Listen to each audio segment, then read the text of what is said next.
Like to get the audience to sit down and we'll get going. Appreciate everybody being here. Go ahead. Roll call. Chairman Mark Panuti. Here. Chairman Mike Sacco. Here. Emergency Manager Pete Weaver. Here. And Jesse Cooper. Not here. Chairman, we have a quorum. Okay. If we could just start, since this is Captain Mike Sacco's first meeting with us as co-chair, he was appointed by the SIEC at their last meeting. I'd like to welcome you. Captain Sacco is from King County Sheriff's Department, replacing Paul Wilson. And could you tell us a little bit about yourself? Mike Sacco, I've been with the Sheriff's Department for 29 years. Currently, I'm involved in have been involved in the PCWIN project down there, our county-wide radio system. And that is my life right now, is the PCWIN system, trying to get that through. Our current status is January 6th. The Sheriff's Department will move our comm center over to the new communications facility, and the other agencies will cut over soon thereafter. What more you'd like to know? I started off in Ajo, Arizona, and been Mount Lemmon resident deputy. I've done all sorts of things. The neat thing about law enforcement, you get to do lots of different things. I've done many different things over the years. The last 10 or so have been communications. Well, I'm happy to be here. Welcome to the committee. Thank you. And Justin, would you like to? Yes, I would. In our office, we've also had some recent changes, and I now have a new boss. I'd like to introduce Michael Sherman.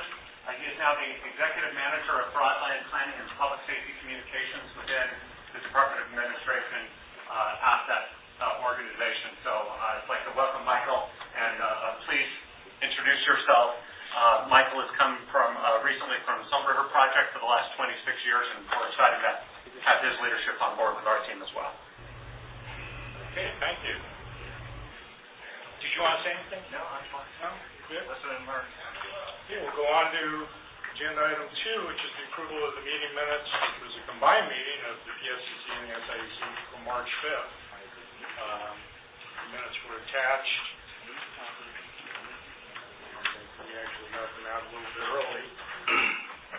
Mike, I don't think you were there. We should make a motion to approve. And I guess I'll second it. Even though I'm the chair here. You could say you're chairing at this point. But all in favor? Opposed? Abstentions? And I took it by just the two of us if there weren't any changes, so I didn't say that. So minutes pass as presented. Item 3 is appointment of SIEC committee member.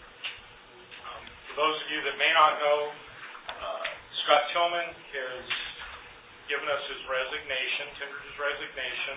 He's retiring from DPS, and wish him the best. We were hoping we could see him in person, but he had after the last week, and then I think he's kind of tapped out. So we do have a certificate for Scott and a letter from him, just actually to Justin saying, please accept this letter as official notice of my resignation from the State Interoperability Executive Committee. Well, I would have preferred to tender this personally at the next SIEC meeting, because I'm able to do so. Upon his resignation, he's recommending Jeremy Knoll, DPS Wireless Systems Maintenance Supervisor, as his replacement due to his experience in multi-agency operations. It's been a pleasure to work with my committee members since the formation of my appointment and my appointment to the SIEC. I would like to thank you and the staff of the AZPSIC office for their support and efforts in various programs and activities that the SIEC has enjoyed. I plan on staying active in the public safety community and offer my services in group activities. Sincerely, Scott Tillman. Scott was very valuable on this committee as an engineer. So we'll miss him, but now we have to decide who to appoint. Based on our guidelines, the PSCC actually appoints the co-chairs, which is Mike and myself, and then the co-chairs appoint committee members. I think historically we've tried to have a broad representation, and now we actually have sitting here, southern, central, and northern Arizona pretty well covered, and then also with Jesse Cooper, a big part of the system covered. So with the vacancy of Jeremy, the decision is, how do we want to fill it? Now, his recommendation is with Jeremy Knoll with DPS. I think DPS has been a valuable member of this committee, but I'm open to input from others. And your thoughts, Mike, since we haven't really had to talk about this, what you would think as far as the makeup? Well, it was my understanding that Scott, being with Wireless Services at DPS, brought a lot of information, a lot of understanding of some of these state assets that are out there, the interoperability of the air systems, and maintaining those. It seems logical to have somebody with that breadth of knowledge to replace him. So I'm certainly comfortable with his recommendation. Yeah, as well. Scott not only recommended Kevin Rogers and DPS also, highly respect. And I think that global picture is pretty important. It's how we've gotten to this point.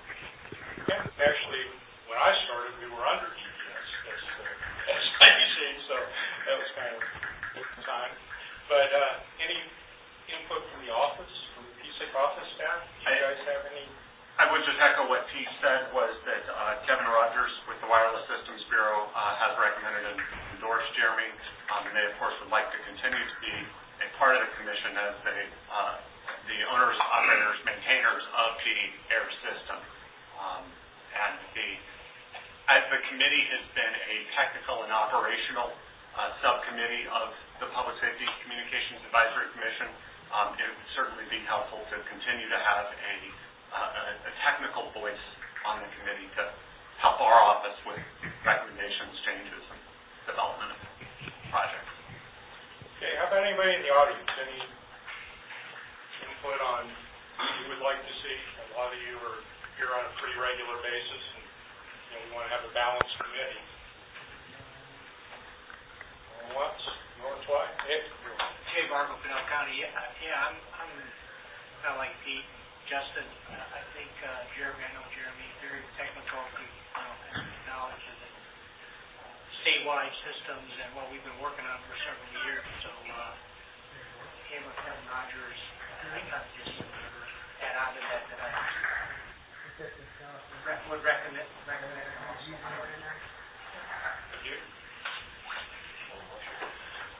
I would, Mr. Co-Chairs, I just want to emphasize, even though on the agenda item I have this listed as an action item, according to the operating principles of the SIEC, it is chairs for the appointment of the SIEC members. It's not an actual vote of the full committee. Okay, so we don't take a motion.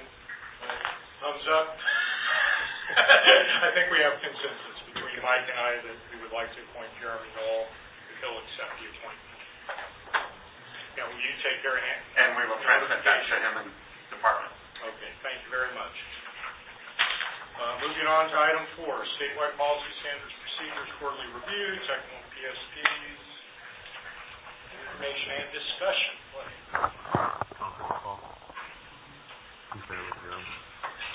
Thank you, co-chairs and committee members. I've been asked today to speak to you regarding our policies, standards, and procedures.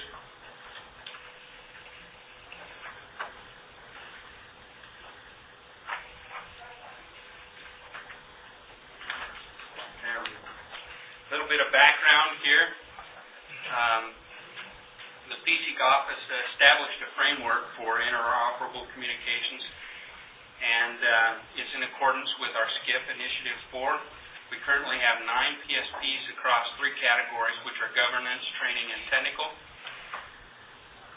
We have established a template and style guide, and that is mainly what we're here today to show you. There are a few changes that we do have, but we want to be consistent across all of our policy standards and procedures, which I'll call PSPs now, so that it's easy to find the different sections that you're looking for. It's easy to go through.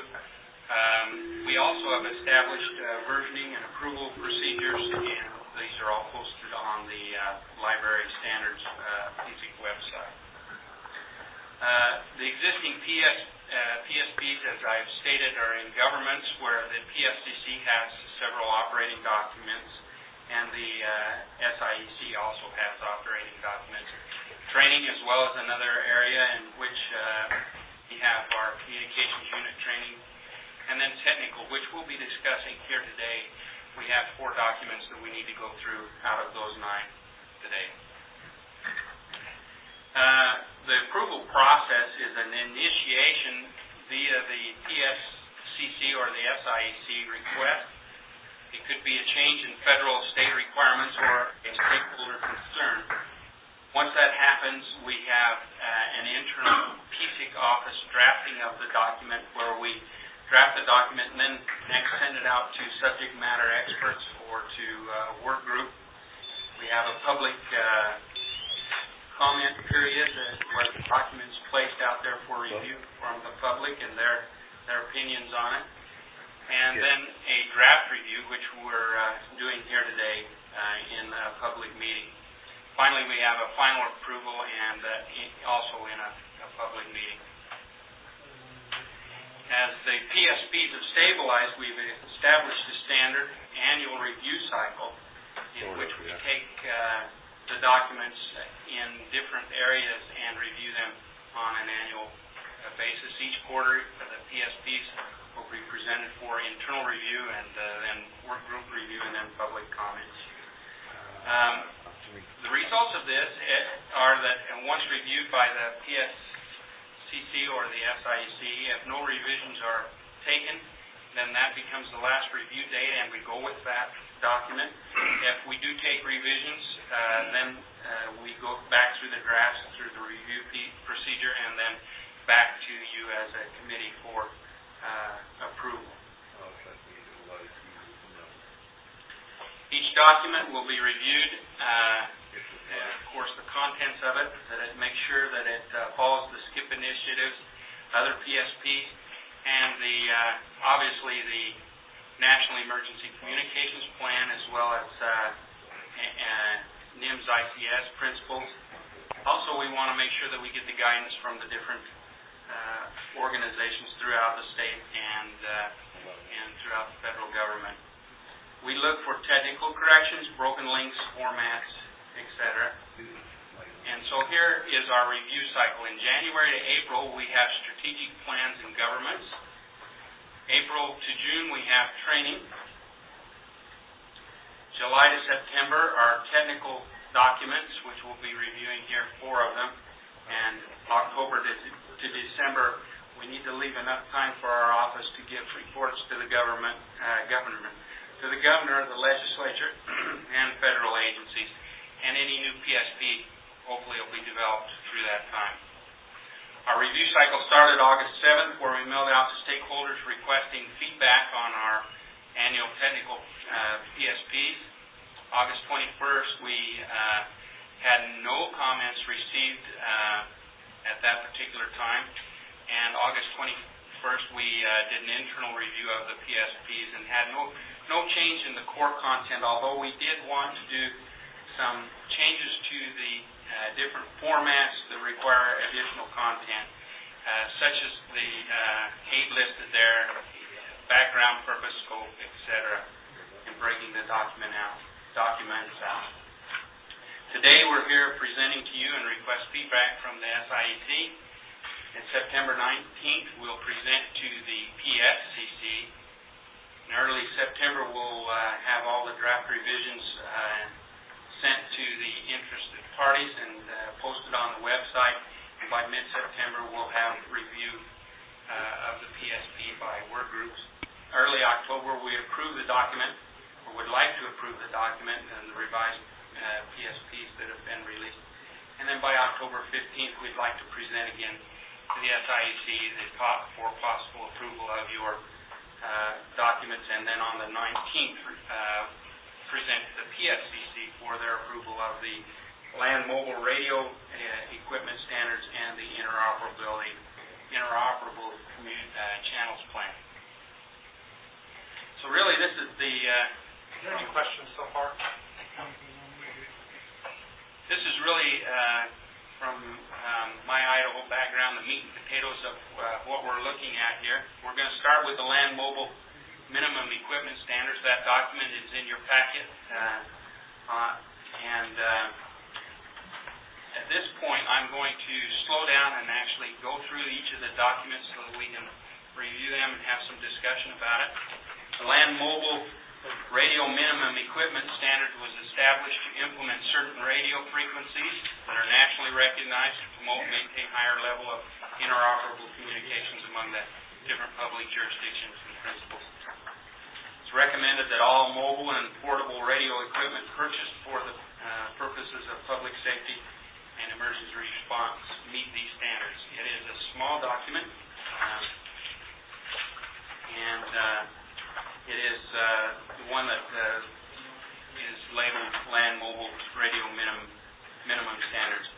We as a group have found that we have a missing definitions and reference section on there and would like to add that. Otherwise, there are no other changes that we as the PSIC office present to you for changes. So I'll give you a moment to look through that. It's a short document with just what we would suggest that they have inside of there. I should note that as over the last couple of years as we've been developing policies and standards, we have created a formal structure for all of our PSPs. And because that structure evolved somewhat, particularly over the last year, even though this document was just updated a year ago, there are some new sections that have been added to the general template. So in this case, it's simply a definition section and reference section.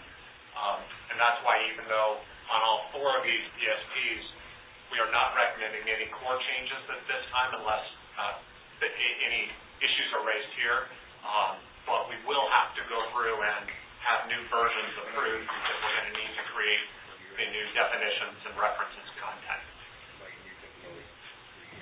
Is there anything, there's some vendors here and stuff, anything on this that's changed in the last year since technology changes so much? Any other requirements that should be on here as a minimum standard that maybe I'm not aware of?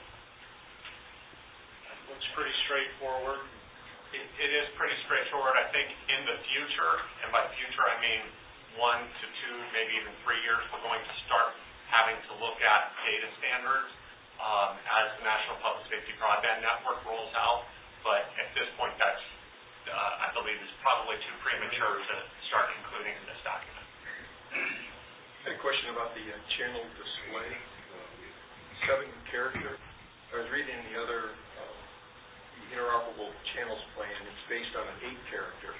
And I'm just wondering out loud if we want to try to align those two, where we recommend the minimum is 8 character versus the 7 character. Really very minor concept, and I don't imagine there's any equipment out there. Actually, I'm unfamiliar if there's any equipment out there that comes with less than capability of 8 characters. If there's anything out there less than 8, seeing a lot of no's, that would make sense. Okay, we will look into that.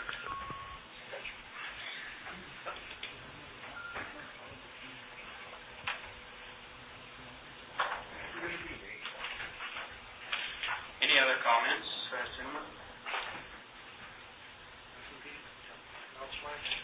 Anything from the audience? Again, we'd like to be inclusive here, so. Okay, hearing none, co-chairs and committee members, thank you. We'll move on to the next one, which is the Arizona Interoperable Channels Plan. You move that for me, huh? I'll do this part since we've got to switch back and forth. All right, I'll put this down if that be the case, since I need to take notes. This is a plan that establishes requirements and recommendations for programming statewide interoperable channels and subscriber units. The plan is to standardize and increase the communications through the state for VHF, UHF 700 and 800 megahertz. It's suggested that each agency incorporate these into their channel plan and train to that.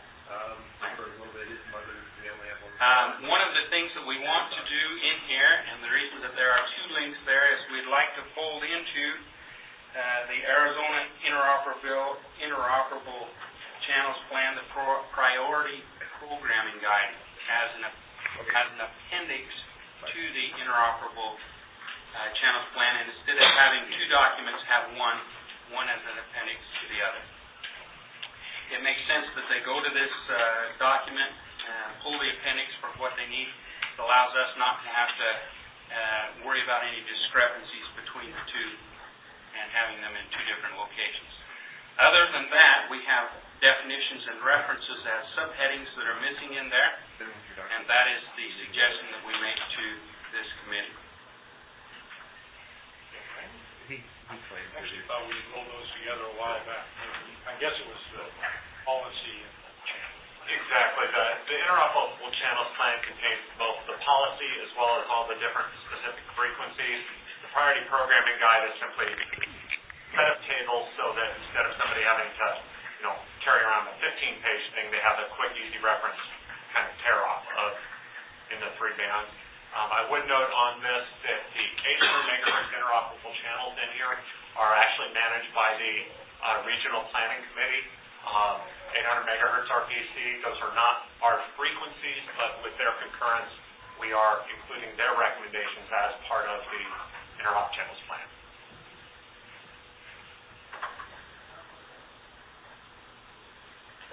Question, I don't know if it ever got ironed out. Back during the Ronald fire, there was also a fire in Cochise County at the same time. I don't remember the name of it, but there were some issues with the two fires walking over each other on airs. I don't know if it's a programming issue of those using the radios locally, or if it was on the sites, or if it was something to do with this channel plan. I don't know if it ever got fixed or worked out.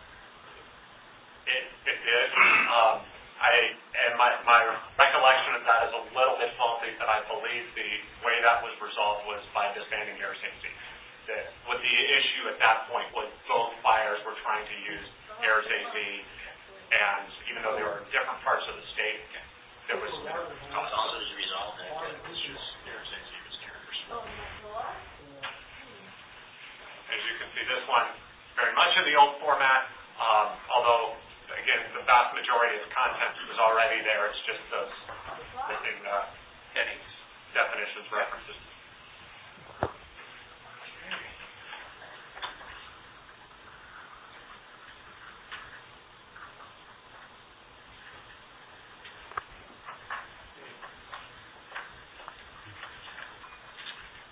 You don't have any comments, anything else? Okay. Maybe it's a technical question. On the 800s, you have 8 AZ TAC 5 and 8 AZ TAC 5 Delta. That's why we would like to take that out of there and have it in its own separate one. And the other documents are correct. This one just happens to have that one in there. I'm going to go ahead and take that out of there, and it will be AZ. I don't have it written down here, but the two that are the AZ in the beginning of the correct names. Right. Now, are these available channels, or these channels rather that have to be licensed through the FCC by the agency using this, or these multiple mutual aid channels that are available? There's some restriction about where you can use them. All of these are available for use.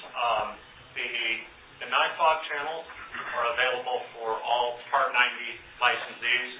The state channels are available for anyone who has signed an AIRS MOU. And of course, the standard caveat of in instances of life safety, they can be used in order to prevent life-threatening problems. Multi-agency use, not for daily channel, and into a Correct. jurisdiction. Correct. Well, I'm glad I've got my office here because I didn't understand and jumped in too quick. Anything from the audience? I have a question. You're not recommending to change this nomenclature again, are you? No. Program 800 radio. Yeah, we're not. So that was kind of a sigh of relief up here too, as we weren't. I got a little scared, thinking, oh my God. No, not at all. Thanks for clarifying that, because I'm glad you did. Numbers were I thinking. didn't walk away from here with that idea. I say we go to. Okay, if nothing else on that one. We'll move on then to the next one. The next one is the Arizona interagency radio system, the state plan. Defines how to use the statewide interoperable system known as the Arizona Interagency Radio System, AIRS. These procedures are intended to inform monitoring, dispatch, and user actions regarding the system. This document is the one that's going to have the most changes to it. First of all, we have missing definitions, but we also have tables that are now included in the interoperable channel that we'd like to take out. That's the one that I was speaking to in my last comment. We'd like to take those tables out. There's no changes to the names, etc. We just like to have them in the right spot. And we'd like to have you look at this document. Justin, if you go to that, there are two things that we really need from you as a committee. We have the monitoring tables in there and maps, and these have not been updated, and we are sure as a group that these are out of date, probably new updates to them, and so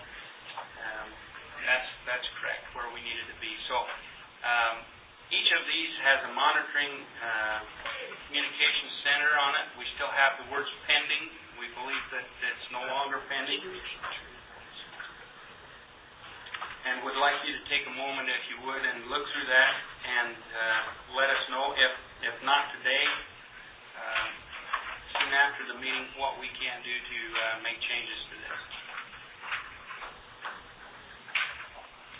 On the tables, one thing, are we going to remove them from here? Will we at least reference where we move them to as appendix to the channel plan?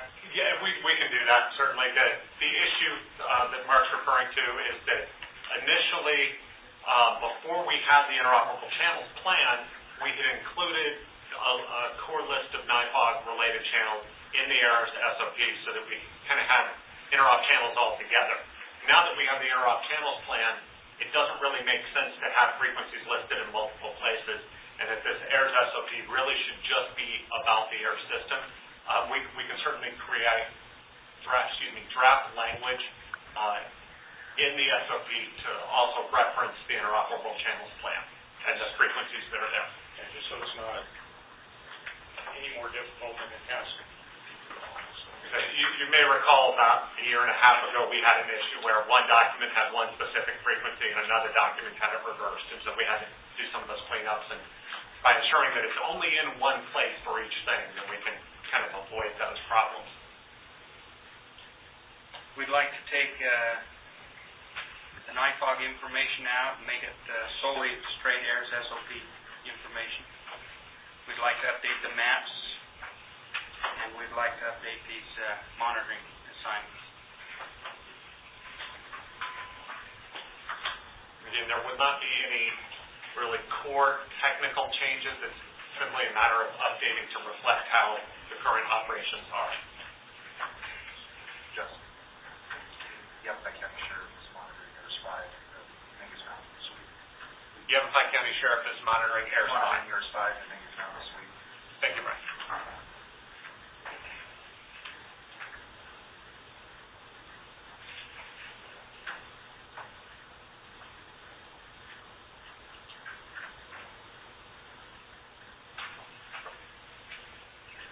And if we do have folks take advantage of putting up their own suites, we would just notice it as appendix or something until the next update of the plan.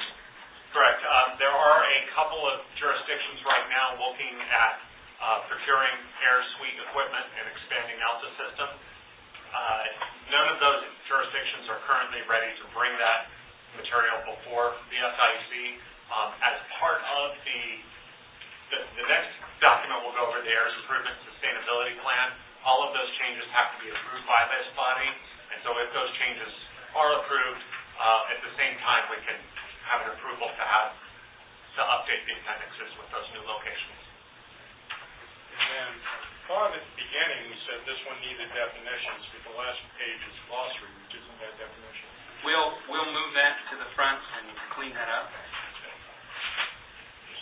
just so so that you can find them in the document at the same location. Any other comments for you guys? Did you mention tables would be removed?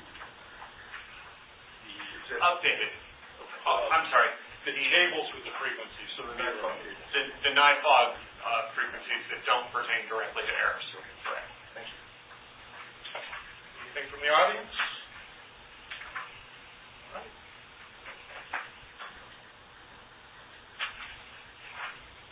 Okay, the next one that we have on our list here is the Arizona Air's Improvement and Sustainability Plan. This is a method by which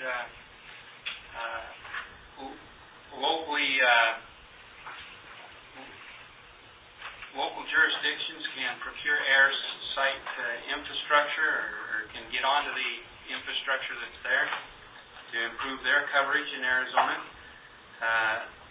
The procedure provides guidance for initial requests for new air sites, approvals, how they go through that. In this particular document, it was last approved late last year, and so not much has been changed on that. We have the definitions moved from the appendix to a new template that we suggest, and we updated the DPS contact information as the retirement of our last chair here. And so that's been updated to Jeremy Knowles' information, and so that's what we propose to do to this document. Very minor changes.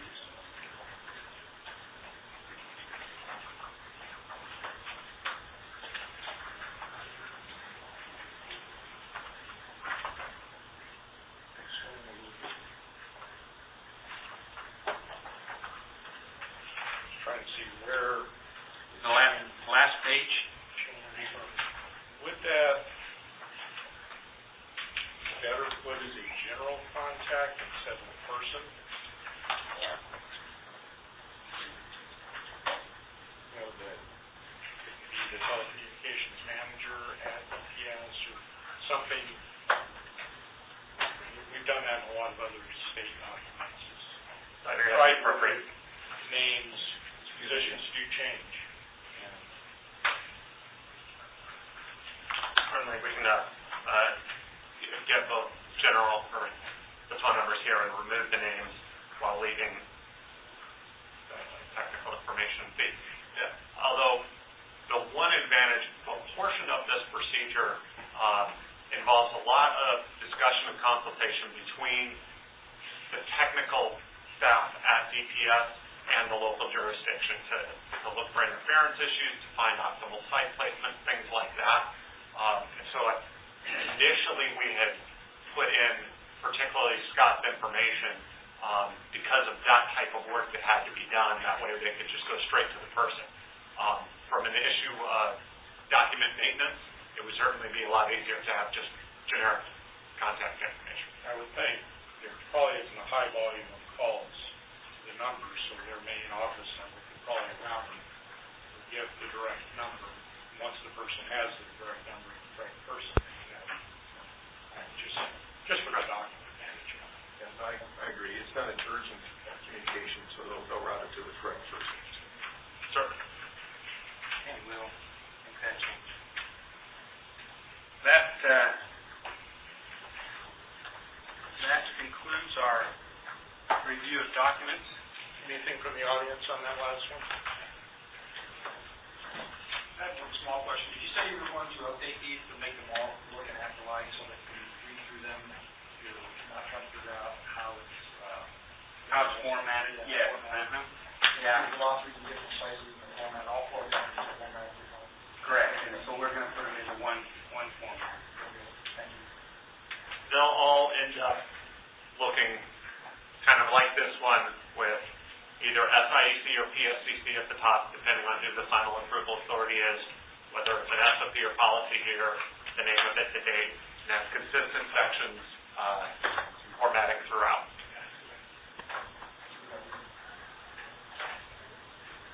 All right.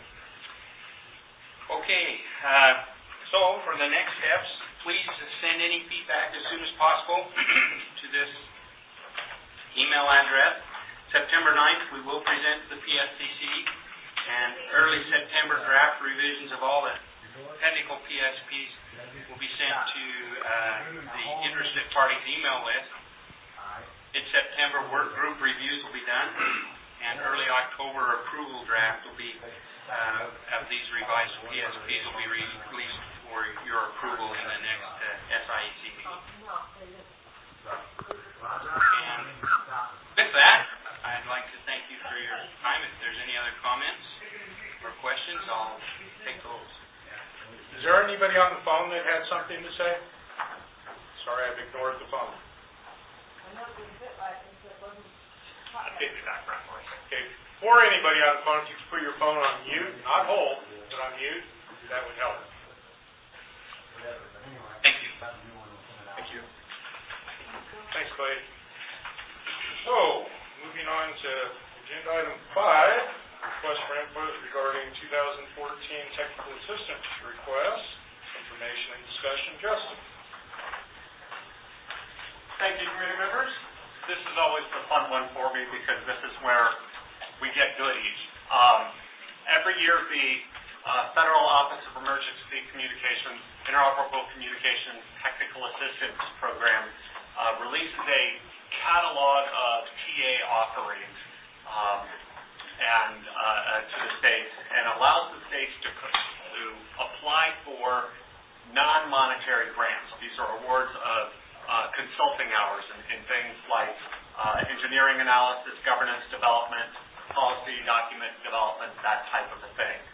The purpose of the ICTAP program, Interoperable Communications Technical Assistance Program, is to support the ability of emergency responders and officials to communicate in the event of natural disasters, terrorism, other man-made disasters, and accelerate and attain operable and interoperable emergency communications nationwide.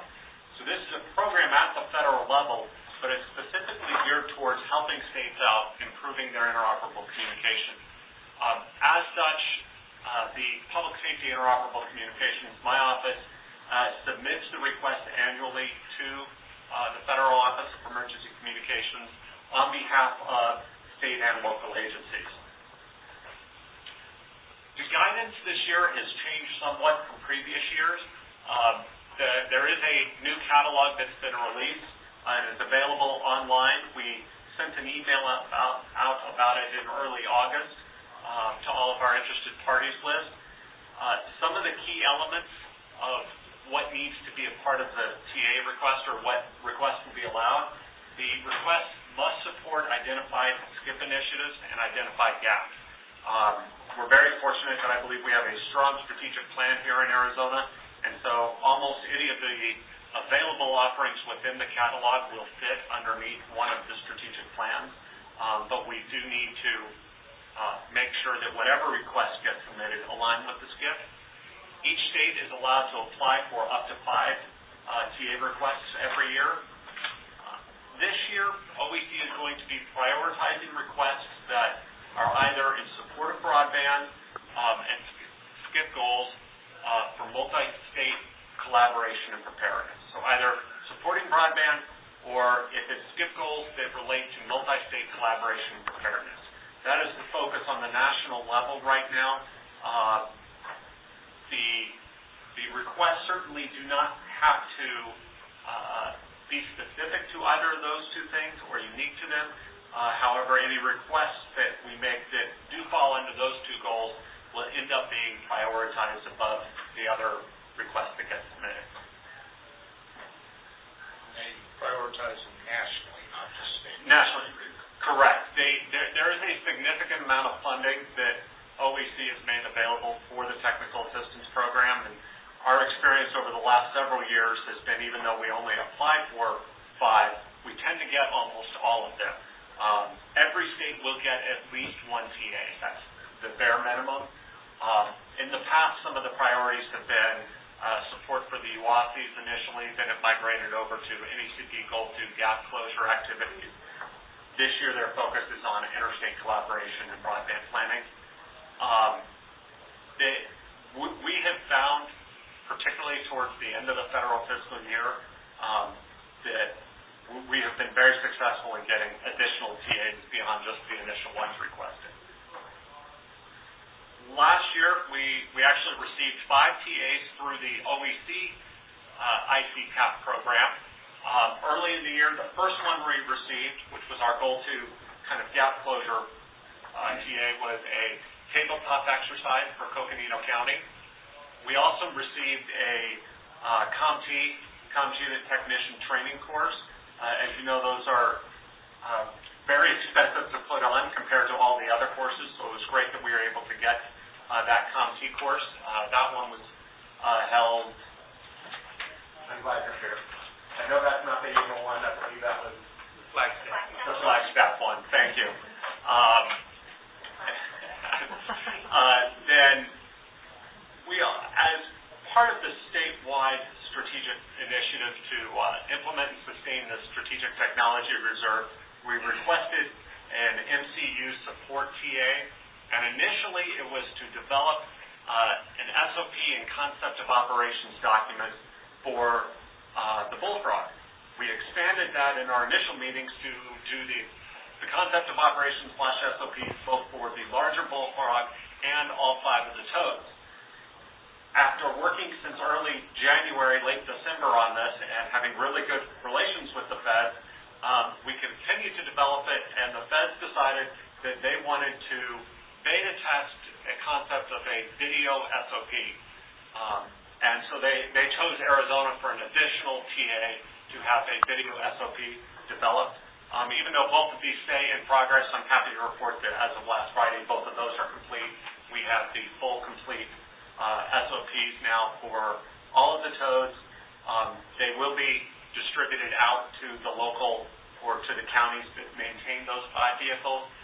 And there will need to be some minor tweaks done at the county level based on whatever customizations they may have done. We also have a great video SOP that was developed, and I would strongly encourage folks to attend our PSBC meeting in 2 weeks for more on that. Then the 5th TA that we received last year, towards actually late this summer, was an engineering broadband related TA. This TA will actually support us in a number of different ways for our broadband planning efforts, in particular on some of our outreach efforts, our data collection efforts. There will be some surveys involved. We're looking to do a stakeholder workshop coming up either most likely later this fall. So we received all of those from the OEC ICCAP program. In addition to that, the City of Yuma is a grantee with the Border Interoperability Demonstration Project. This is also a federal Homeland Security grant program, and it has its own separate TA program, but that it follows the exact same category. It's just administered differently because of different set of funds. So Yuma was able to receive an update to their TIC-P, a TIC FOG field operator's guide based on their TIC-P, a communication-focused functional exercise, which is actually coming up here in October. We've been doing a series of planning sessions with the folks down at YRCS. A communications-focused exercise workshop that was held last month, and it was made available online for others to participate in. And then, as of last Friday, they've also now received a TA award for the development of SOPs for their records management system that is being expanded as part of the DICP program. So overall, between these 2 programs, just last year, Arizona was able to receive 9 separate TAs. I certainly am not promising that we will be that successful next year, but as you can see, we have been able to acquire a great deal of support to continue advancing SCIP initiatives, ensuring that we're helping out where it's currently needed at the state and local level. So for this year's technical assistance request, on August 5th, we sent out the catalog, or the catalog was released. On the 21st, we posted it to our website and sent it out to our email list.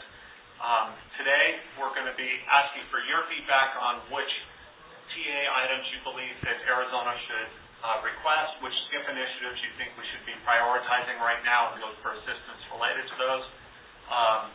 We have asked for comments back from the public by September 10th. To date, we have not received any comments from the public, although I do expect to receive some by the 10th. At the September PSCC meeting, we'll also do a presentation and get the PSCC feedback.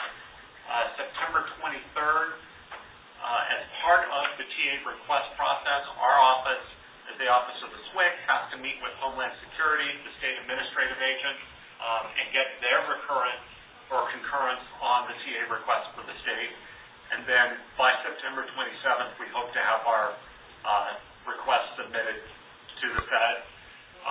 I would note that the Feds right now are asking people to submit their requests as soon as possible. This year, I was on a conference call last week, and apparently 20 states have already submitted their requests. In many states, the SWIC's office simply puts in the request, but we have established a tradition and more a informal policy, if you will, of always requesting stakeholder feedback and going before both bodies for your recommendations on this. So we're going to continue to do that, and this schedule here will allow us to make sure we get feedback on these requests for next year. Justin, does it make a difference from the Fed's perspective which ones come in sooner, or there's a deadline as long as you meet that deadline? They cannot actually, the only difference, and the reason why we're kind of compressed here by the September 27th deadline is the Feds will not be able to begin awarding until October 1st with their fiscal year. So we'll be able to get it in there. The traditional path that they have followed is to issue out one award per state right away in a first wave, and then beginning around January, starting a second wave of awards as resources become available. They have a set number of contractors, facilitators, and experts that they work with on this, and so from their resource scheduling, they give everybody one, and as those resources get filled up, they start to award out more.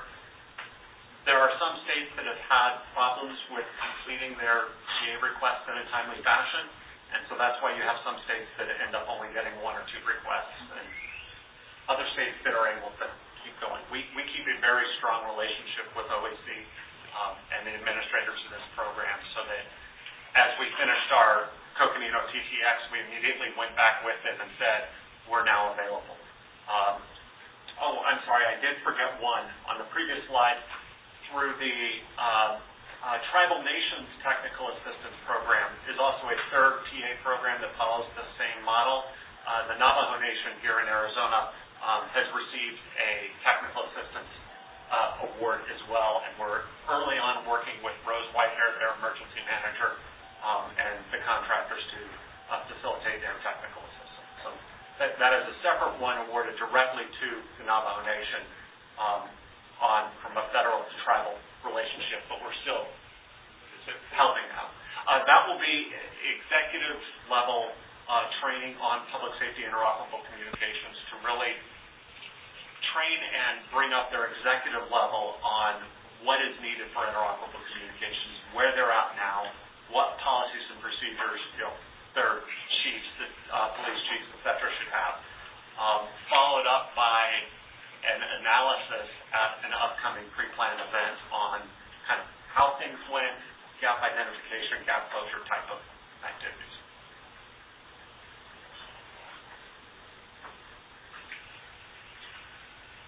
So with that, I'd like to kind of go through the 5 different lanes of continuum, the continuum in our SCIP initiatives, and really get your feedback on which assistance requests you believe should be given higher priority, which requests should not be prioritized at all that you feel we absolutely shouldn't ask for, and then also not only what requests support our SCIP initiatives, but what requests are going to support your 2013-2014 interoperability initiatives. So thinking forward to next year, typically these get awarded around the first wave around October, November timeframe, with additional waves starting in 2014. Everything has to be finished up, though, by the end of the federal fiscal year. And actually, for this year, it was last Friday. was their deadline. So it's really early September when the TAs need to be finished. Within the governance lane, the Initiative 1, expanding interoperable voice and data communications governance model and plan, including the annual SIEC update. Obviously, there is a TA there for statewide planning workshop on how to incorporate broadband, in particular governance planning for broadband. We are going to be requesting a SIEC implementation workshop from OEC that is separate from the TA program. So I don't believe that it would be appropriate at this time to use up a TA in order to update the SIEC. Now, both funds available as part of the SIEC grant, broadband grant, as well as the SIEC implementation workshop. However, one of the big focuses over the next year is the continuing development of regional governance structures down at the county level. Obviously, Yuma, Pima, Maricopa counties all have fairly advanced governance structures, both at the regional system level, the UASI level, etc. We have informal governance structures. Pinal County is a good example with their Pinal County Radio Communications Consortium of that kind of regional county level governance. We're going to continue next year. That is a priority in our office, and certainly if there are counties that are ready to move forward and interested in moving forward on developing these types of governance structures, we will support them. So based on that, so we don't need to go after that. Yes, unless you all have any additional... It sounds like we have some other money still on that plan side from those current. There are funds available for supporting this strategic initiative right now. The one area I would throw out is if there is a county that would like to step forward and feels they're prepared over the next 9 to 12 months to advance in this area, we certainly want to hear from them. And if they would like that, the federal assistance as well as our office, then that's may be an area they should look into. And then that's really the second level here, the expanding the regional governance structures. Some of the events, I've listed some of the key request items that might fall under this SIEC initiative. I'll note by the end of this year, all 15 counties will now have approved TIC fees. Some of the counties, their TIC fee may be older. If it's only minor changes that have happened, then I think our office working with that county can probably do the TIC fee update internally. If there's been lots of changes, new systems that have come online, etc., the TIC fee update workshop might be appropriate for that county. This is also an area where CASM, assessment of existing governance structures, that type of thing falls under.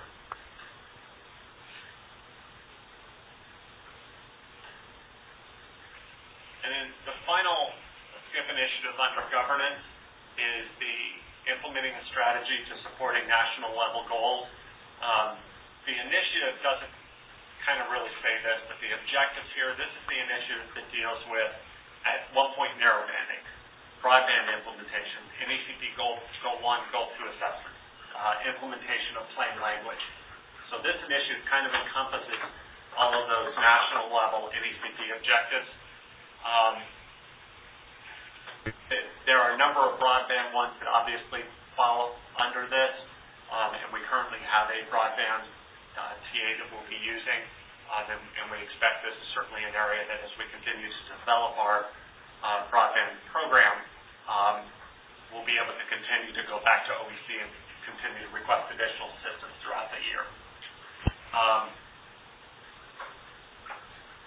The principles of interoperability in the NIFOG is an interesting class. I don't know that I would recommend it, although if there are folks that have a strong desire for that type of a training, we can look into it.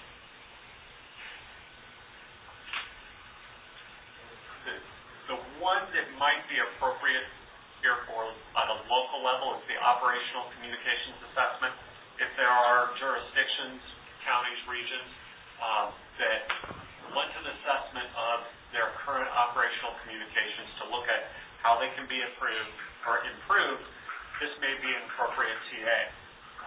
I would note, however, that in order for it to be aligned with the SIEC, it will need to be advancing the strategy of supporting regional shared systems. So a TA that simply looks at a single agency system for purposes of improving the operational communications for a single agency would not be in alignment with the SIEC. But if there are agencies that are discussing consolidation, methods of sharing those types of things, then this would be a good TA to look at. Any thoughts, questions? I know we've done an awful lot on governance in the last several years. Kind of my question is, current TA we have for broadband outreach planning data collections is under technical side, not under governance. Do we need to look at one under governance if that's a priority nationally? Or? A lot of the state and local implementation grant program, basically the broadband grant program that Michael will talk about in a minute, a lot of the core allowable activities there are to advance the state in terms of planning, governance, preparation for the National Public Safety Broadband. So there's already a significant amount of funds there. I think as we continue our initial project planning on that program, we know there's already some TAs that we've been awarded and will keep getting related to broadband.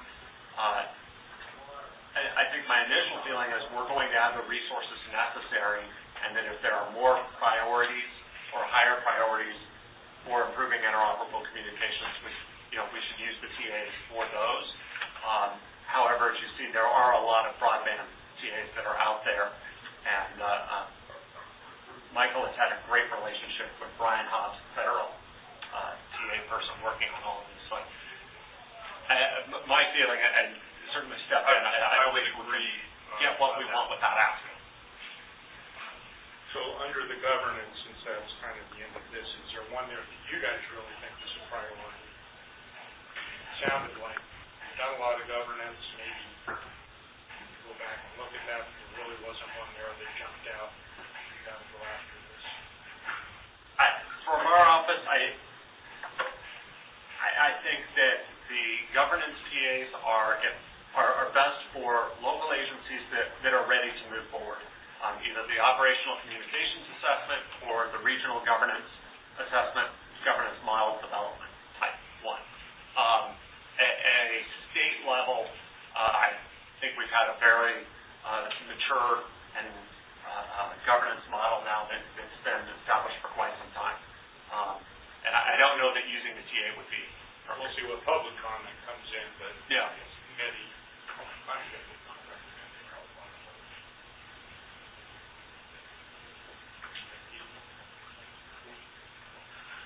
Come on, Pete. Yell at me. In the SOP lane, we have one initiative to establish our policy standards, procedures, framework, to implement the PSDs. In the past, we used an awful lot of these. A lot of our initial governance work here in Arizona and our our operating principles documents for both the SEC and SIEC were developed in part with TAs. There are SOP assessment TAs, development. If you have a specific SOP that is looking to be developed, you have new equipment. For example, in Yuma, their new records management system and CAD system, they're just going to develop an SOP. These are very good TAs. They're very valuable because the TA facilitators come out, listen to everything, ask lots of questions, collect a whole bunch of technical information, then they do all the drafting, and through a series of conference calls and meetings, work through to get a very high-quality product. The one TA that we have looked at in the past that might be appropriate at this time, now that we have 15 countywide TIC-Ps, or when we do at the end of the year, and then the state-level TIC-P that we're hoping to have here shortly, it may be appropriate to start looking at developing a state box. The This is something that we've looked at in the past. It can be quite expensive. The average cost is about $40 per book. We kind of earlier in the year looked into some of these types of things. The Phoenix, Uwasi, Arizona Central region has a FOG, and Yuma County currently has a FOG. I think from a cost standpoint, it probably doesn't make sense for every county to develop their own FOG. It would be more appropriate to develop one statewide. The issue is that a priority for improving interoperable communications right now, or are there other priorities that would outweigh that? And we can look at those. That's the one I put a little highlight by, thinking that looked interesting to me.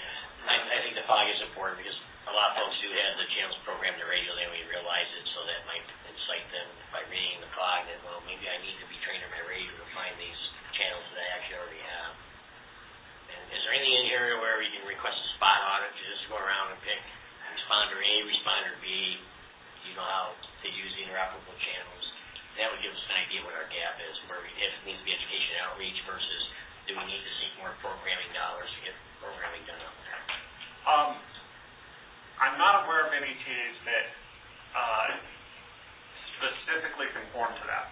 However, OEC certainly has been very flexible in working with us and redefining some of their TA offerings to really meet our state or local need. So certainly that is an option. It might help us identify where our gaps are, where we need to put our emphasis, whether it's more programming or just training, or the FOGs would serve as a good reminder. It might be an efficient tool. There's been some incidents lately where people were freaking they didn't have it programmed in until somebody showed them, oh, they are in my radio. I should mention there is a Or is that something outreach through your... You know, that might be something that our office, once we're fully staffed, can go back and look at. As you know, we're a little bit short compared to where we were during the Goal 2 assessment process, but certainly I realize that's a priority of this committee is to understand where we currently stand with both AIRS implementation and the interop channels plan implementation, and to continue to advance that. It is something that we hear anecdotally all the time. I don't have that, and then and this just came up. It came up both at the statewide planning workshop, Pete, and then it came up at the Yuma exercise, where one of the participating agencies had no idea they had a particular deck available to them.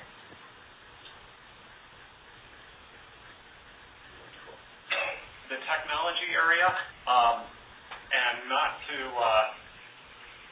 take any steam away from this program, there are two things that the technology TAs don't do. It doesn't buy technology, and it doesn't pay to reprogram technology. So those ones aren't there. However, there are an awful lot of technology level technical assistance, particularly in the assessment, engineering, analysis type of TAs that are available. The initiative to enhance and promote AIRS, our office hasn't identified any potential TAs that really can support the current efforts that we're working on within AIRS. Same thing with the microwave backbone, the upgrade of that backbone. That initiative involves money. It involves buying the equipment and getting the equipment installed, and TAs just really aren't appropriate for that. With the sustainment of the state STR, obviously we did 2 this year. There's another one that's new this year, the Strategic Technology Reserve Emergency Management Assistance Compact. This aligns with what the national level goal of improving multi-state collaboration. Really what they're focusing there is Homeland Security has been buying all this equipment. They want to make sure that those assets are being shared, that Nevada and Arizona are working together appropriately, and when assets need to be shared, they are. Pete, as an emergency manager, I'll kind of defer to you on whether AZPSIC and other efforts are appropriate for the agreements SCR. Additional effort is needed there. There's already agreements in place. We just need to sustain practicing and using them rather than creating more agreements. I mean, from my perspective, it seems it's been more of an outreach education type of a challenge than a governance, agreement challenge. Well, the first thing always comes, I know everybody says it isn't, but it's like the money aspect. If I'm going to share this, when am I going to get paid? Well, if you got to buy off a grant, what are you really entitled to? The maintenance piece or the full cost reimbursement of the use of the resource? Those are things that have to get worked out. Otherwise, people are just going to hang out of their stuff and not share how much you're going to pay me. If we get to that, then it's useless. Then we never should have bought those caches in the first place. So. And that could be an area where we can look at today to kind of evaluate that and figure out how to properly policy that. That's a word. Can I take policy and turn it into a verb? And then the last one, upgrading operable communication systems for state agencies in support of interoperability. And again, this is an initiative that is primarily about state-level communication systems and improving in the technology upgrades. So that most likely there are no TAs in this area, but of course state agencies have specific TAs that they have in mind that fit under this. We'll certainly take those into consideration. The big one at the local level is to implement, enhance, and promote functional regional voice and data systems in support of interoperable comms. This is the initiative that is really geared towards local, county, regional communications in support of those efforts. Not going to go through all of them. People do have gateways and need training that's available. If they're looking at LMR system migration, I apologize, there does look to be a radio programming and training one. I haven't seen that one before. There are a number of technical engineering type TAs that are available. So if there are agencies that are interested, I would encourage them to look at that and submit a request or comment, feedback to our office with the understanding that the point is for the implement, enhance, promote functional regional systems. Obviously to support interoperable communications, but we all recognize that you have to have operable to have interoperable. Within the training lane, another area we've been very successful at getting TAs. We have two initiatives under training and exercise. One is develop and implement a training plan to address interoperable comms, and in particular supporting the ComL and ComT training program. There is a governance level communications unit planning and policies workshop that's available. I think you would agree that our comms program is fairly well mature right now and advanced, and I believe that this TA was actually based off of a lot of the work that Arizona and a few of the other early mover states developed. There's obviously ComL training classes available. We have funds this year to do some additional ComL courses. For 2014, assuming that all the Homeland Security grants get funded at their expected level, we'll be able to provide an additional 5 ComL courses through our office and 1 more ComT course.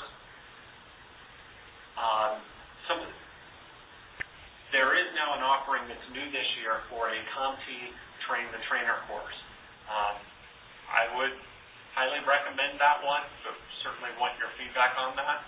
One of the reasons we've been successful in offering as many ComL courses as we have is that we have here in Arizona 9 ComL trainers, as well as there's hundreds nationwide, and so the cost per course is relatively low because of the availability of instructors.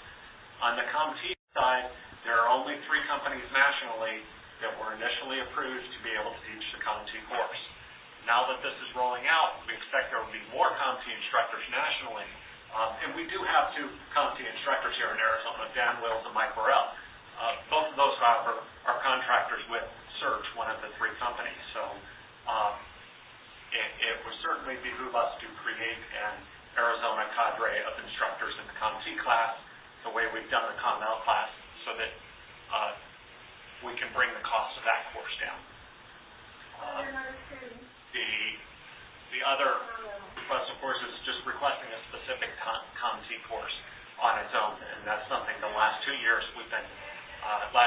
received 2, and the year before we received 1. So did I hear you say we do have money for another one? Assuming all the grants are approved, right now, the Central RAC has approved $25,000 for the comms training program from fallout funds from last year. All the other RACs approved varying levels between 10 and 25,000.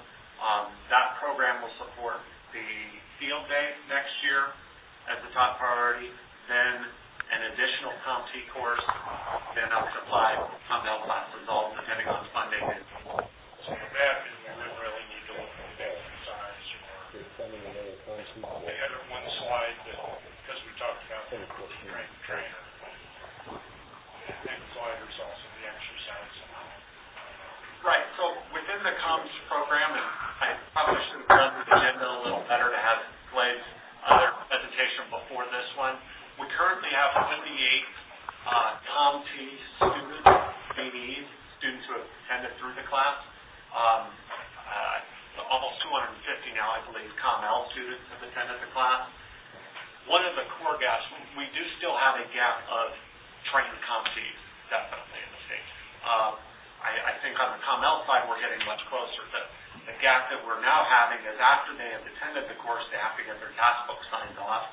And it's the ability for the trainees to attend events and exercises and get those tasks signed off that is kind of what the gate is right now, that's holding up progress. From the CompT side, though, given the cost of these courses and the relatively few number of students that have attended, I do believe there still is. The issue is what's developing train the trainer or waxing the specific class. Who's been trained the trainers on this important to keep costs. Also want to overlooking the need to get their tasks. So that's where I'm wondering if we should look at some of these exercises also. And that was You mentioned the field day available, given all those other funds. Is that enough or do we need to look at it? the field day will certainly help. I think our experience from last year is there was a great number of tasks that were able to be signed off.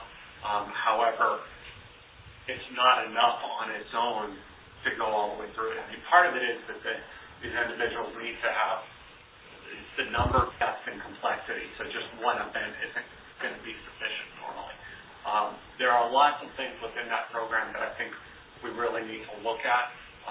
Things, mentoring type programs, information sharing, outreach type of programs. Foreign exchange. Foreign exchange, exactly.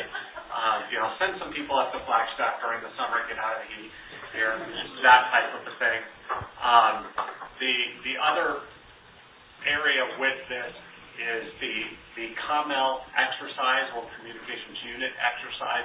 These are fairly similar to our field day, although it looks like those are actually 2 days instead of just 1 day. And that would give us the second kind of bite at the apple on that one. And that one is a full-on exercise for the field day is while ran as a training project, this one goes through the entire process. I'm not going to say it's HD compliant. It's probably HD compatible. It certainly follows the principles of HD. It's not HD compatible? It is compatible. I don't want to say it's HD compliant because there are times where OEC does not go through all the steps that are needed on HD. I don't know for certain one way or the other whether they do that on this. You just have to be very careful how anybody else spending federal money. Exactly. And so that would be something we would obviously have to make sure of beforehand when we're implementing it.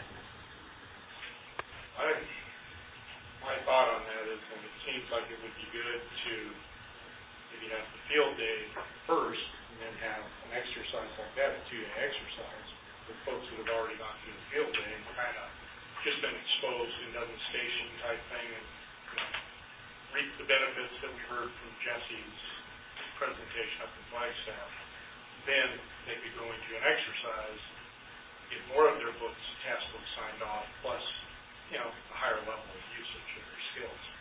And that's, I think, the core difference there is, without taking away from the field day, an exercise is almost just graded activity.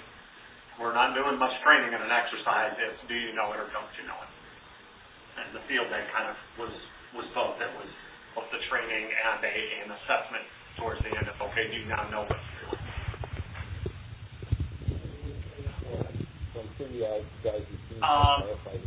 Strategy, COML exercise, I think we already talked about.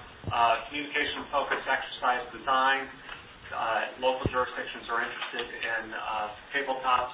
I think the executive tabletops could be an option in some areas, although a full tabletop exercise is usually more appropriate to skip. The one kind of contention on that is that there really needs to be a strong purpose identified, not just to do the exercise, but for example with Coconino, they had gone through and done a ton of work closing their goal 2 gaps. They had gotten their populated tick fee, and so the function or purpose of their table to test out all the changes and updates they have made and to find out, did that progress make a difference, and find additional things. Same thing with Yuma, all the technology that they had implemented as part of the INPI program. Those will be critical in a TTX request they can put in. The executive level short time frame? It's a little bit shorter. I mean, it still goes through the initial planning meeting now, not conference. I don't think the tabletop after action conference. It's the participants are different in there. It's just a higher level of participants. What's the audience level for the executive? It really is much more geared toward seasonally incident commanders, policy decision maker type folks. At the executive level, you would not be bringing in, the dispatch operators or COMLs, etc. And it's kind of more geared for, do you know what your policies are and how they should be implemented and what happens when they are? The full tabletop exercise really gives the opportunity for the executives to sit around the table or to sit around the outside of the room and watch the practitioners talk through how they would do everything. I just feel that the full tabletop kind of accomplishes both. Executives attend and watch the tabletop, and then they find out whether or not those policies and procedures are actually working the way they thought they would be. And at a time of year, you're going to get about 4 hours of their time, and that's it. Exactly. So if you think you're going to get it for 2 days, that's pretty rough and rare. Yeah, the executive tabletop, those tend to be much shorter than the tabletop exercise. The planning staff, and usually there's a planning team of 4, 5, 6 people, not the executives would not be part of the planning team. And then lastly is the usage lane. Obviously at the state level, it's about creating, implementing the education and outreach plan. There are really no TAs that fall under that. There are a couple of special TA offerings, in particular the special tribal TA. Right now, tribes in Arizona, if they have completed their Goal 2 assessments with the feds, they are eligible to apply through the tribal program. Of course, tribes in Arizona are also eligible to request assistance through our office as part of the state TA. The other one that's out there is the Public Safety Communications Project Management. We were a beta tester on that one 2 years ago, I believe it was now. That was a fairly good one. I guess the feedback on that is, are there enough projects ongoing right now where that's a valuable and needed thing? Do we know how many have been through Goal 2 tribal nations? No. No. At the state level, we only assess counties. In some counties, there was a number of tribal agencies and nations that participated in that process, but that's a direct tribal to fed relationship there.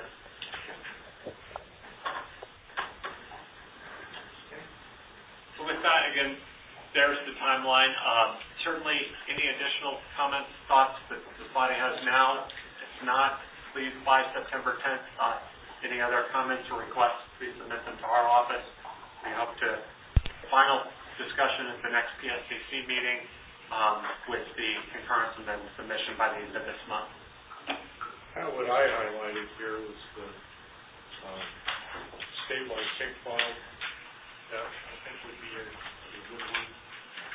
So, key training training. I think that's one.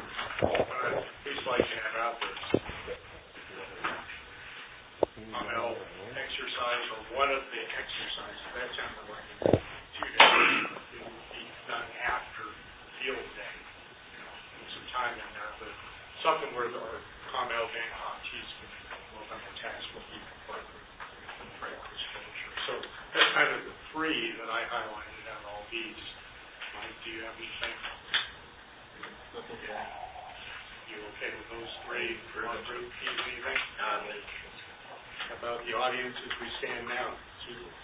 I would just want to say the COML exercise, I think is a great follow-on to the field day, but one thing to keep in mind and consider is that the way that it's structured through ICCAP, you're looking at running through a COML exercise, maybe 6 individuals per day.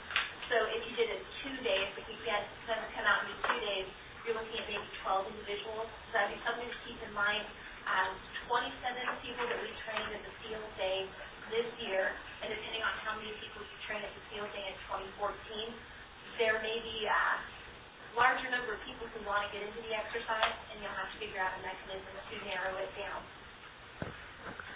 And that is one of the challenges is we have so many people that need those sign-offs right now, but for an exercise to be successful and to really be able to test, does this person know how to set up the ICS 205, et cetera, and all those things done in an exercise format, the attendance is limited on that. And that, obviously that's something we can Something to look at, though, I think, it's an opportunity where, just like with field day, we could get everybody there, can't get everybody to any particular day. Yeah. We prioritize some of the ones who are closest to expiring on need to get their task books done, or greatest need area to stay, if someone with interns, whatever. So, just if we fall short, the TAs to put in for it, that's a good one to put in. Anything else from the group, from the audience? Okay, thanks, Justin. Thank you. Is that what you needed? That's what I needed. Appreciate it. All right. So let's go on to agenda item 6 then. Near and dear to our hearts, the National Public Broadband Safety. Thank you very much. Thanks, Michael.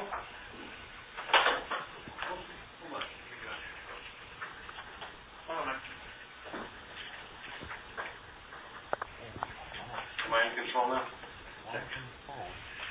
Okay. Now for something a little bit different. Arizona was, the award for Arizona's state and local implementation grant was, it was awarded August 16th. And as a result, we're in the process of collecting in-kind contributions from state, local, tribal participants in the program, either at meetings like the SIEC meetings we're having, PSCC meetings, all of our education and outreach. So Karen is currently handing out our in-kind match form. If you would please fill that out and fold it top to bottom, and then she'll collect them. We're working on the process of making sure that we collect this stuff and maintain anonymity, but we will do that because it does ask for salary rates and so forth on the form. And it's probably a non-federal match, right? Yes. That's true. Any and all can participate unless, of course, you're paid by federal funds. And then you don't count. Excuse me? Yeah, we still do. State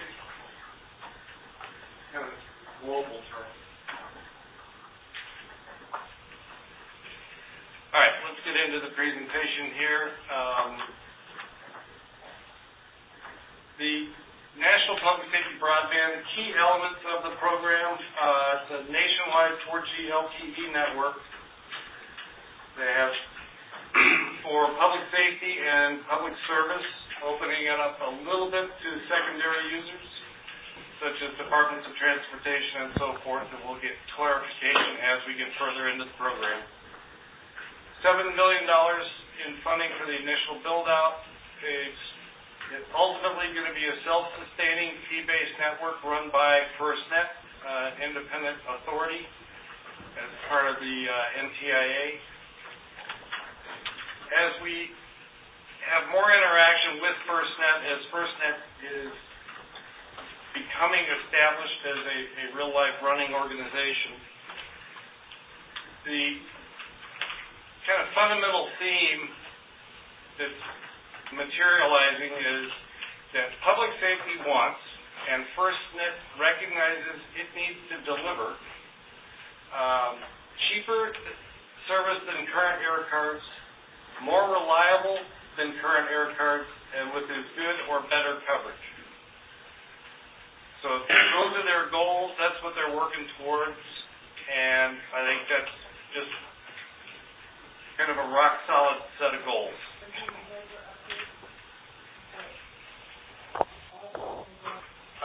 As part of this program, there's a state and local implementation grant program.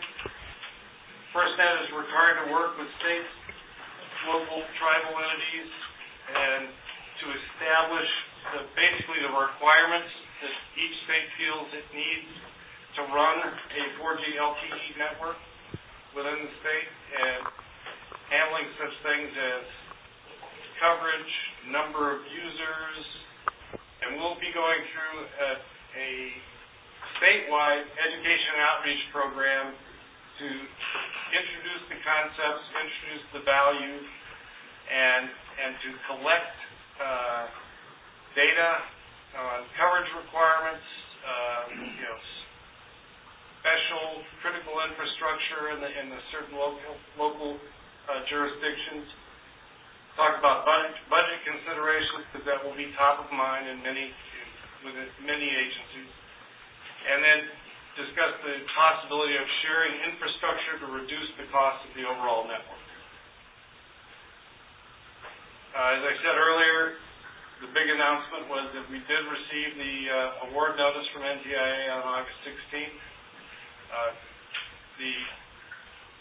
Within a month, the NTIA wants our baseline expenditure plan, and then once they determine the data collection requirements from FirstNet, then we'll be able to readjust. So we know that FirstNet is trying very hard to get this data collection identified and pinned down, so that we can start doing data collection at the same time we're doing education outreach, because they don't want to have just the travel and overhead. It would be much more beneficial to be able to do that all at once. The last time we talked was quite a while ago, so I've kind of gone through April through July in terms of key events through that time span while we were in the grant process. They did hire a general manager. Part of the problem in the early FirstNet board situation was they were trying to do operational, active managing and delivery of outreach and education and business plans and so forth. At the same time, they were trying to be board members. It didn't work well. They got into a mode of, well, I'll just go ahead and get this done because I'm a get this done kind of person, and didn't discuss it with other board members. So they kind of got into a bind. Board member Paul Fitzgerald pointed out that they were not being really totally transparent, and communications needed to include public safety. This wasn't just a business enterprise. In the media, it's been really kind of blown out of proportion, I believe, but he got his point across. The board has been acting in a more transparent manner, and they're getting back to doing their board member jobs and hiring people to do the actual real life work, which is starting to work out much better. And they've got a logo now. Got to have a logo. All right, another event was they held 6 regional meetings nationwide. We joined up with the 11 western states and territories in San Francisco. They gave good, Jeff Johnson and Craig Farrell gave good, solid presentations on where they're at, what they're thinking, and where they want to go. And really addressed some of the issues that have been floating around of people's concern. $7 billion is not enough. The issue of, will we lose local control and so forth.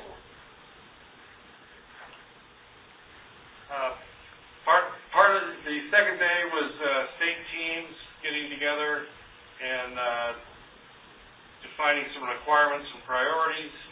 We had special breakouts of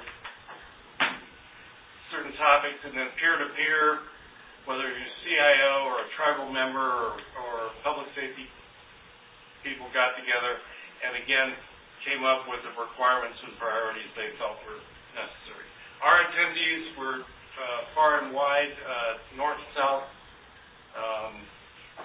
representing police and emergency management and so forth. And a person that I just met during this meeting was Luke Johnson out of Fort Mojave Indian Tribe. Has been very valuable in terms of getting his viewpoint across, but it really reflects what we need to work together on to get this done. There was, early June, there was a PSCR conference. That's the Boulder labs that are validating the interoperability of the equipment, making sure that all vendor equipment is plug and play, and that an eNode B from one vendor will work with an EPC core from another vendor. And all those evaluations and testing are going well. They haven't run into any problems, which is kind of a first for public safety to be able to use other vendors' equipment. To give you a perspective on this, back when Mesa had a waiver and John Minnick and I attended the first Boulder meeting, there were maybe 90 people. Okay. 3 years later, there's 500 plus attendees, a lot more vendors than we'd ever seen in the past, but also a lot of public safety and a lot of state participation that wasn't there before.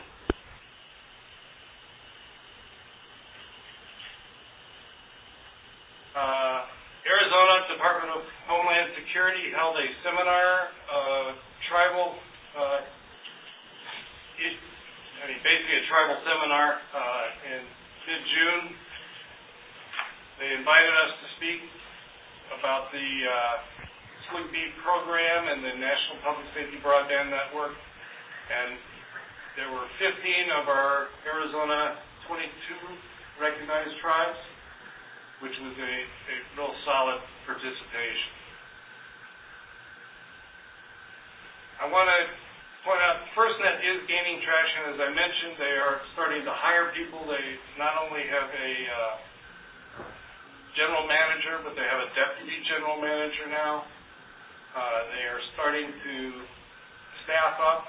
They currently have 35 consultants. They plan to build up to about 100 employees. And they're really starting to move forward. Basically, they gave this part of the presentation that was given in San Francisco as the regional meeting. And as I said, they actually identified and recognized there are perceptions out there, like FirstNet will cost too much to build, FirstNet recognizes it doesn't have enough money, and it needs to partner with people to lower costs and so forth. So all of the issues that have been brought up, either in statewide meetings or the media, they're recognizing and actually trying to address. They're also put together an organizational plan, presented at one of their FirstNet board member meetings, and you can see that they've got the usual organizational needs of a deputy general manager, which I've mentioned. TJ Kennedy has been hired for that position. They currently have job postings for the chief technical officer, chief information officer, and I think they've hired a general administrator. What's his name? Ed. Excuse me, I got my notes here.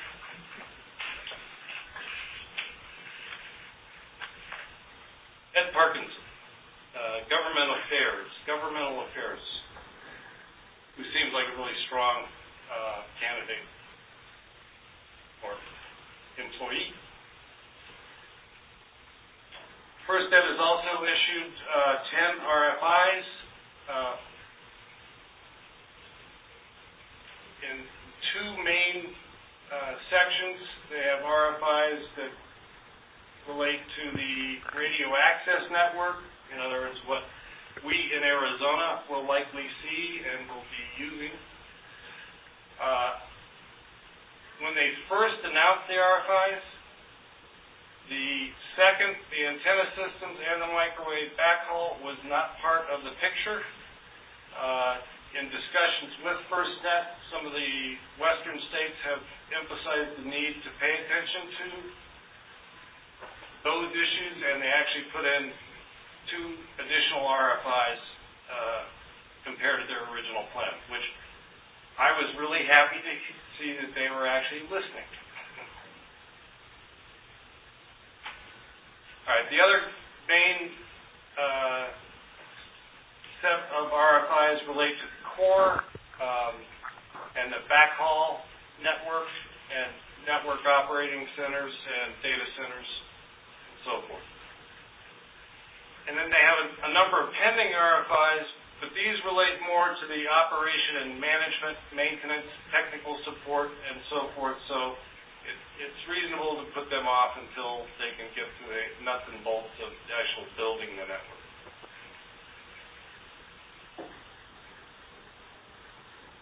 Some of the things that FirstNet is working on show some serious forethought. They're working with the SIEC to try and streamline the approval for site permits and so forth.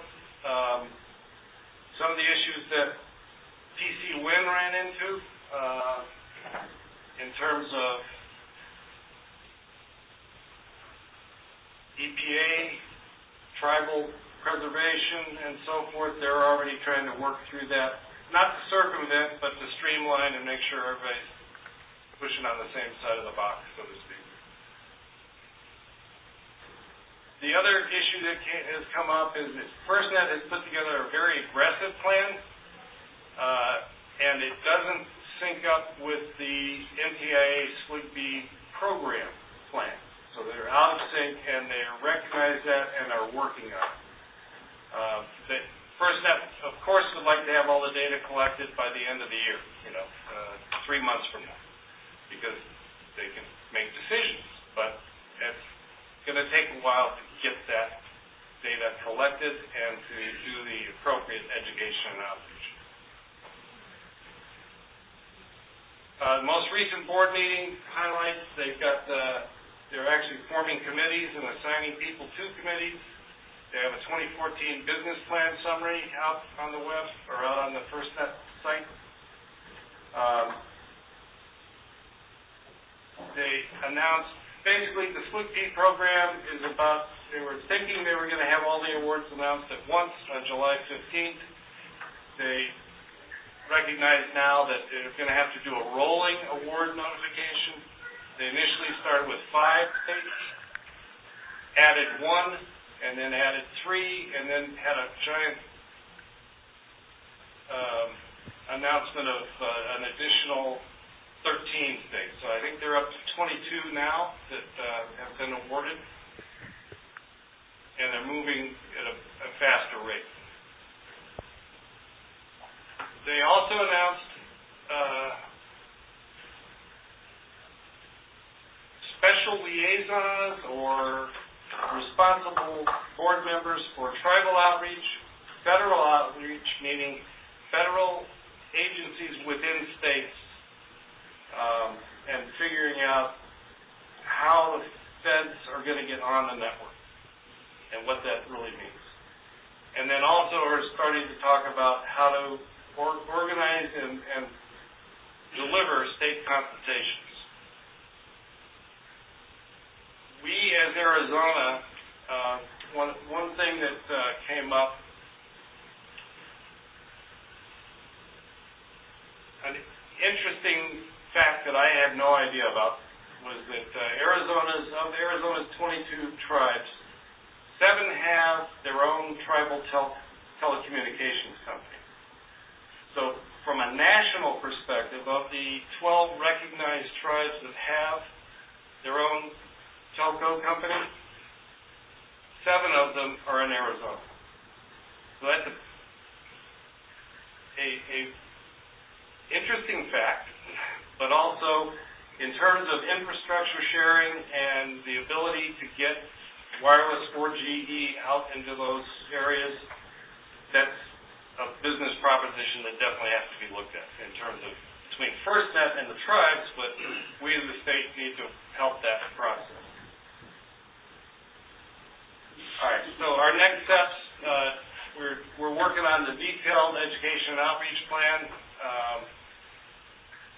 Again, as any project, we've got a project schedule and expenditure, and then we'll also be doing education and outreach content development with the Arizona Public Safety Broadband Network work group.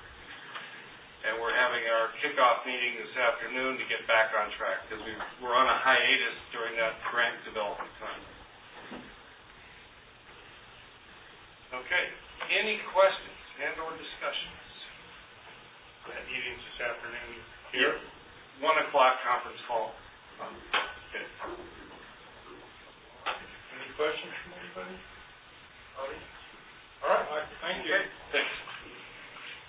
Moving on to item 7, Communications Unit Training Recognition Program Update. Blake?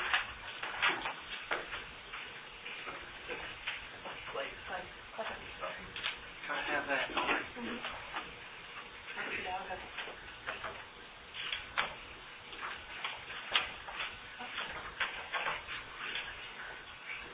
Thank you again for the opportunity to present on the Communications Unit Training and Recognition Program.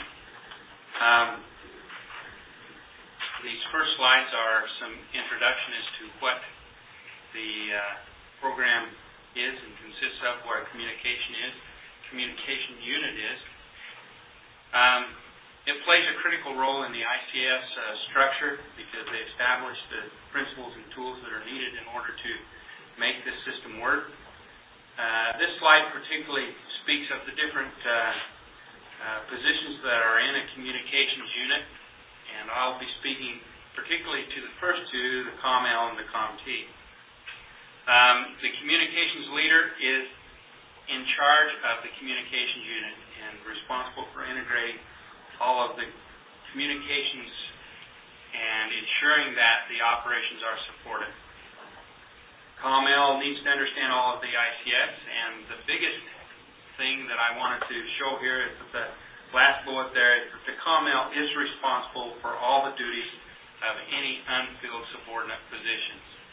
So until he's delegated those, he's responsible for them. He or she is responsible for them. The role of the COMT is to provide for the technical aspects of the communication systems, training the users on the use of equipment, verifying that they're programmed properly, and assisting the COML in the development of the 205s. This slide is just to show us that the communications unit is under the directions of the logistics section, and that the communications leader is in charge of all of those underneath of him. COMLs and COMTs go through particular training, ICS 700, 800, 100, 200, and for COMLs, ICS 300. They are to complete a legible all hazards position task book and to receive evaluators' verifications and signature. And then they are certified by their Arizona agency. I want to use the two words certified and recognized and make a distinction between the two. At this particular point, they are certified by their agency to be a COML for their agency. Optionally, they're able to go through what is called an Arizona Regional All Hazard Communications Unit Recognition procedure. The All Hazards COML courses are led by two Department of Homeland Security approved COML instructors. In 2009 we had 6 classes, 2011 3, 2012 4, and recently had in this year 6 additional classes with an additional 72 people who have been trained in the COML training. Once a course has been scheduled with ADEM, an announcement is mailed out to all the interested parties. Qualified participants have to register for the COML courses through an IRMA registration process. As of 2013, we have 253 students who have completed the COML course. This is broken down by county. You may actually, this is me trying to make sure that we get the right person in the right county. You'll notice that Graham, Gila, Greenlee, and LaFlamme still are lacking in the number of COMLs, but we are making progress. This is better than we had a year ago. This last group of, as Susan put it, bonanza COML courses, I like that word, was to get out to as many people as we could. So 253 people through this. The COMT training has also been successful in the last several years. It is led by 2 trained federally recognized COMT instructors because of the course size is limited, and so about 15 students are the max that they can hold. And to date, 5 COMT courses have been held with 82 trained in the COMT. We've held 2 this year in Flagstaff and in Yuma. Once an individual has completed their task book and received a final evaluator's verification, they are certified by their Arizona agency. I want to make sure that people understand that they are valuable to that agency and they are eligible to apply for recognition as an Arizona Regional All Hazards COM Units Leader or Technician. Application materials are received by the PSIC office and forwarded on to a NIMS CU work group. This work group convenes approximately 2 weeks before this meeting, and the work group reviews each of the candidates' applications and discusses it on just the task book's merits, the depth of the training, the number of training, the exercises, the depth and complexity of that. Candidates granted recognition by the NIMS-CU work group are issued a document confirming their designation. This designates that they are recognized by the state. Their certifying agencies are informed of that recognition, and they're added to a resource list called the Regional All Hazards Communication Unit Resource List. And this recognition remains current for 3 years. Here is a slide breaking it down by the discipline. Currently we have 20 Regional All Hazards COMLs recognized and 5 COMTs. And you'll notice that the breakout is pretty good between emergency management, fire, law enforcement, and others, which are government groups, Red Cross, etc. We have recognized people in 6 different counties throughout the state, and they are listed on our website.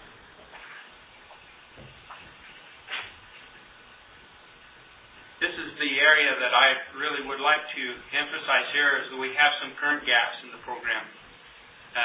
There are 9 Arizona-based COML instructors, as was said earlier in the discussion by Justin, and only 2 COMT instructors. And the lack of COMT instructors, both nationally and in Arizona, results in a significant cost for delivering the COMT course. There's a shortage of COMLs and COMTs to sign off on task books, and while we now use incident commanders and supervisors that can sign off on task books, we'd like to move to to more recognized COMLs and COMTs.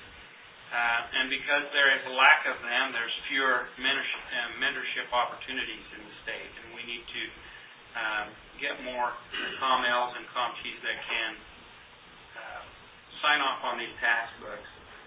The lack of incident and event opportunities to get the task book signed is a problem. We need to open up as many opportunities for these people to shadow and to work these events and incidences. The lack of continuing education opportunities for renewal of candidates is also a problem. And a lot of this comes from the awareness of the value of communications units at the executive level. Lack of awareness of the value of certified COMLs and COMTs to the agency operations, and we are working on that. You notice the TAs that are potentially are potentials for the state. I listed 4 of them that we could use the communications train the trainer, as you discussed earlier, the all hazard COMT courses, and leader exercises and unit exercises. Communications unit trainer field day, we had one this year in February.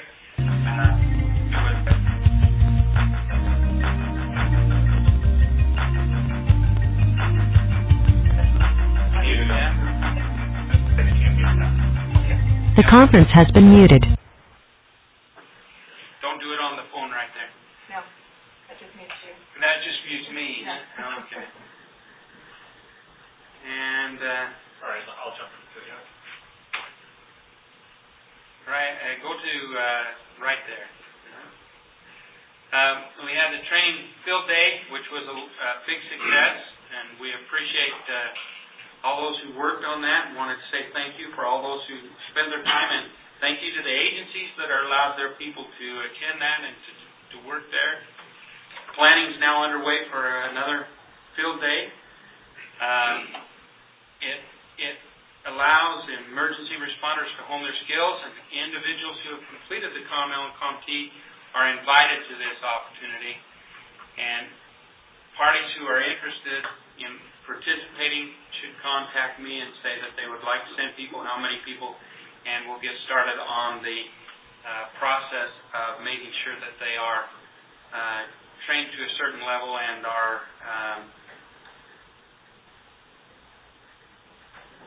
ready for that field day. Upcoming trainings, we have, as was mentioned earlier, all 5 Homeland Security RACs recommended grant funding for communications unit training. The number of offerings will depend on the amount of funds awarded, and the PSIC office welcomes suggestions. We just want you to keep in mind for where COML courses will be held. Just keep in mind that they're currently 3 days in length. We need to be able to accommodate 30 to 50 people, and that's just because we need space for breakout sessions and area to move around. We need about a minimum of 15 students to attend, with a maximum of approximately 30, and they have to be qualified participants in the statewide to register for the course. The PSIC office is developing a COML best practices guide. I want to make sure we make this clear, these next 3 items here. It's for anyone assigned as a communications unit leader in an ICS or NIMS incident. this is not intended to act or replace as official policy, required training, or direction from any higher authority. And so this is not a policy. It's used as a resource, or there's going to be checklists, duties and responsibilities, sample ICS forms in them, and it'll be sent out to our MCU work group for comment and additions presented at some future meeting. There is also an executive leadership seminar on public safety coming up.